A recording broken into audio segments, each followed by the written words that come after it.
Zani on row 2, it's Rios, Esteban, and on row 3, Gonzalez, Liese, and Bouncy. Behind them, Alzina, Mark Morelli, and Leonardo Ruzzo. Row 5, Danish, Singapore, and Mithani.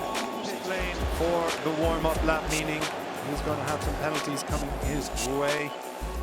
What's happened, and not to give too much away of what happened in previous races. An incredible show of physical capacity to be able to deal with it whilst riding a bike, wearing those leathers. I mean, it's just tremendous. There'll be an inquest. Frustrating. Inquest. There'll be an inquest, I think, in the weeks after this before we head off to Magny. Needs to be checking that thermometer because it is absolutely scorching here in Jerez. It's going on 40 degrees. These riders. Rico Salmela attempting to get the better of Brian Uriarte on the outside, but Uriarte powering through with the inside line. It takes a matter of moments before we will see the red flag and green flag waved, and we've more problems. Eduardo Bartola, I think, is this? It is. Yeah. Disappointment. He's going to have to start from pit. Okay, we are off and about to go racing. Eyes on the lights. Junior GP race 2 is underway. Huge wheelie from further back in the grid, but it's Brian Uriarte who gets away all right. But he's got the same company, Leonardo Zani from the outside of front row. Look, going to take the whole shot up the inside with Rico Salmela in third. Crash at the back of the pack. Jesus Rios then is in 4th position with Joel Esteban and Casey O'Gorman, as you were then for row 2 as it was, but it is Joel Esteban firing it up the inside of Jesus Rios, but Rios cuts the nose off him as we lose Ivan Serpa at turn 1. Incredible ability there to get the best of Brian Uriarte, get the whole shot there when he's starting on pole. I mean, absolutely sensational stuff. I mean, how audacious do you need to be to do that to Brian Uriarte after what we've seen from him so far in this competition? And Uriarte has been relegated here to 5th position. It's a Fee Network 1-2. Down in P5 now. He's got Casey O'Gorman on his rear wheel too. Is there more trouble coming the way of Uriarte, or can he fight his way back here? Coming through the last couple of corners. Yeah, so Zani, though, he's opened up quite a gap here. He's got a few tenths over his teammate, number 50 here in Jerez. So, turn 1, Zani's got the advantage. Uriarte is firing himself, though, up into 3rd position. Esteban going to hang it on the outside, but settles into 4th. He's got Rios on the inside, so Esteban's down in 5th. This is more of what we were expecting from Esteban. He didn't make it stick for long, but he was absolutely wonderful. He's capable of. But for the time being, it's Zani who's just getting away from it. Uriarte compensating now on the second lap for what happened in the first lap and that relatively poor start, but he's got Salmela right next to him here, and Rios not far behind at all. Yeah, absolutely. So 3 abreast as they come into Danny Petru. Timing screens, and with no major movers or shakers, just a couple of riders slipping one way or another by a position or 2. But back out front, it is Zani over Uriarte, and then it's Rios, and they go side by side here. Joel Esteban and Rico Salmela, and Joel Esteban comes out the better of that gap down, and he is closing that gap down. He's into the slipstream of Leonardo Zani as we come through the final corner. Let's see what Uriarte has in store. Can he make a move for the lead coming into turn 1 here? But it's Uriarte who's setting the fastest lap at 1:46.004. Absolutely sensational, almost in the 1:45s there from Brian Uriarte as he looks to catch Leonardo Zani. Brilliant stuff from the championship leader, and the hunt is very much on here. You can see him swarming all over the ring into turn 6. We're on the back straight here. Uriarte's adopting the outside line. It's working for him. He's back in the lead, Brian Uriarte, and it's much like what it was in race 1. Uriarte over Zani with Jesus Rios in pursuit. What is different is David Gonzalez. We said watch out for him from the 3rd row. He's got some serious pace to burn if he can get. Is now ahead of the riders around him. He can keep that position and start eating up some of the track ahead and really try and catch up with the leading 3. That's what he's got to aim to do now. for the time being, it does look like Uriarte, Zani and Rios are pulling away a bit. They've got a gap of On track, a 146.004 last time round. He's also just set personal best and best sector 1s and sector 3s of the race. But Zani and Rios seem to be going with him. It'll be interesting to see what the times are. 145.7, 145.9 and 145.9. So Uriarte did the nerves in that box there as they watch these two battle again. I mean, we talk about rivalry all the time. We were mentioning Uriarte again, who's set an even faster lap here, 145.7. Absolutely sensational stuff from the young Spaniard. But the Rad just tagging along with them, not quite in the battle between the two, but he's there or thereabouts, and he's just waiting for his moment with Rios. We've seen perform incredible feats before. There's no reason to think he won't perform one in Jerez as well. Yeah, it's a real style of Jesus Rios's. A couple of the wins he's got, particularly across went ahead of him, then he struck and took the victory on the last lap. So he does have the habit of doing this. Now, Rico Salmela, speaking of habits, has a habit of finding some incredible late race pace. He's currently stuck behind David Gonzalez, and he's looking at the pace of the Flying Finn. He's already opened up a bit of a gap. So we're going to see what was Rico Salmela's time, 146.577. So not in the 145s like the lead trio. It was a 145.6 from Brian Uriarte. So they're opening up a gap, but Salmela says he wants to follow them. It's growing and growing. In the previous lap, Uriarte almost a second faster than Salmela, who, it's true, was battling for that fourth position with the likes of David Gonzalez, Joel Esteban, and Gacy O'Gorman's also involved there. They were chopping and changing. But now that he's got a bit of space ahead of him, about half a lap in, so he's moving fast, Salmela. He's pretty quick. He's matching the times of Uriarte, but matching isn't going to be good enough to catch him. So he'll need to find a little bit more. He'll need to go to the well and see what he can find. But out front, Uriarte ahead, because it's Leonardo Zani who now leads this race. He'll have looked behind and seen Jesus Rios. But now let's see what Uriarte is going to do here. Does he want that fresh air coming in, or does he want to get the reference of Zani and use him as his reference around this track and learn where is the best place to strike on the number? From Uriarte and Rios. Yeah, you can see Rico Salmela then is closing in. Joel Esteban at the back of that group. Something went wrong for him. I think at that final corner he must have ran wide because his name went tumbling down the time screens. He's now in P10 at the back of this group, which is led by moved up from P11 all the way to P8 now, so he should start challenging the riders ahead of him. Yeah. So this is the battle for fourth. We are watching for fifth, I should say. We are watching. It looks like they do not have the pace to go with the podium trio. They don't have the pace to follow Rico Salmela remaining. Yeah, some of these battles are just absolutely incredible. We're going to see more of it as this race goes on. It is Indonesia who's leading this group, but Pirelli's now ahead of... Oh, more problems coming the way of Uriarte here. Jesus Rios, I think it was. But yeah, so it's a 1-2 here. Leonardo Zani was unfortunate to miss out on the podium last time round, but he's here in the lead group with 3 riders. Rico Salmela, though, a 145.9. Fastest rider on track right now is the Flying Finn. He had 9/10 of a second over Uriarte, 5/10 of a second over the riders ahead of him. So Salmela, it's a matter of time before he makes this a 4-way 5-4 victory.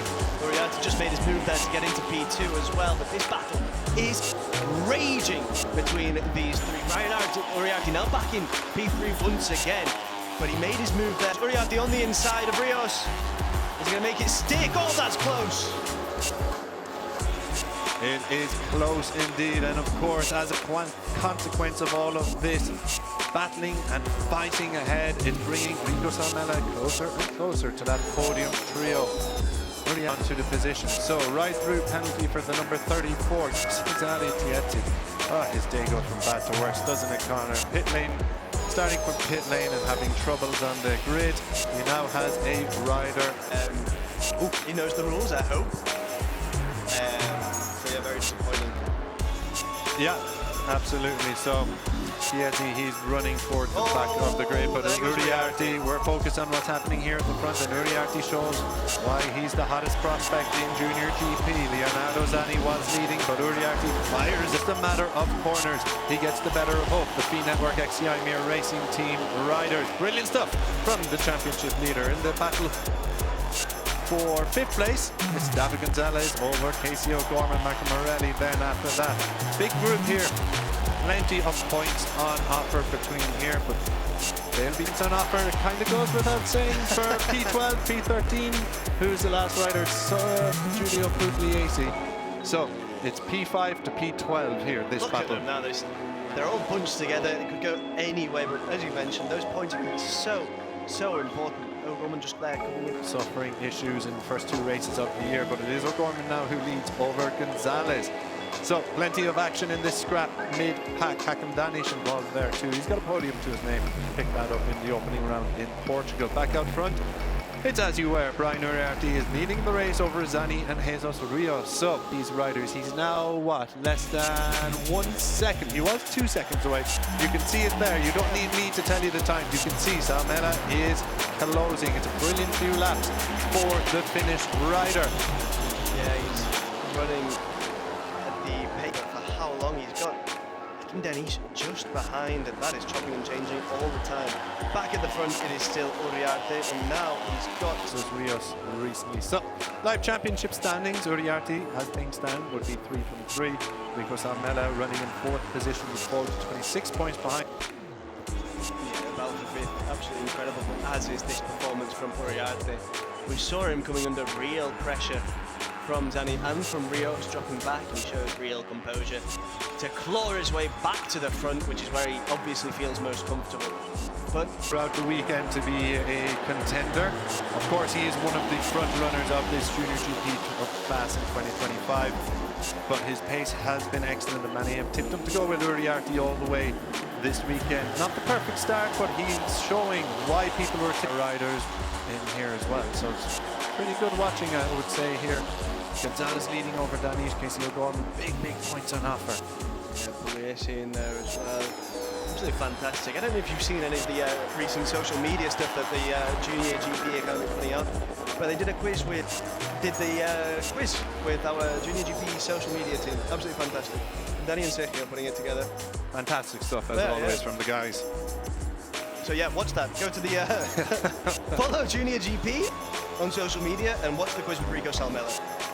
Yeah, Leonardo Zanni, much like it was in race 1, just going wheel to wheel, matching him blow for blow, the championship leader Brian Uriarte. But now he's still got problems coming from behind. Rico Salmela and Jesus Rios are on the charge. Salmela particularly has closed out a huge gap here, displaying from all to play for.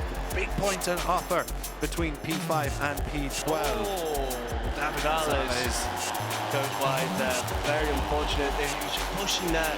Danish is leading this group, and Gonzalez, despite that moment, is still very much in this battle, this group. So tight between them. But at the front, it's still Uriarte who leads, but it's half a second quicker than the riders around him. None of the other leading quartet have been in the 145s last time around, but it doesn't matter much because Jesus Rios has decided he's had enough of being in 4th position and fires himself back into the podium places. But Salmela's pace in the battle, well, it's a different story. Yeah, different story at the front too. Leonardo Zanni now has control of the race. Brian Uriarte slipping into 2nd position once again. Zanni has had some experience leading the race, this race too already, but he does have some serious talent.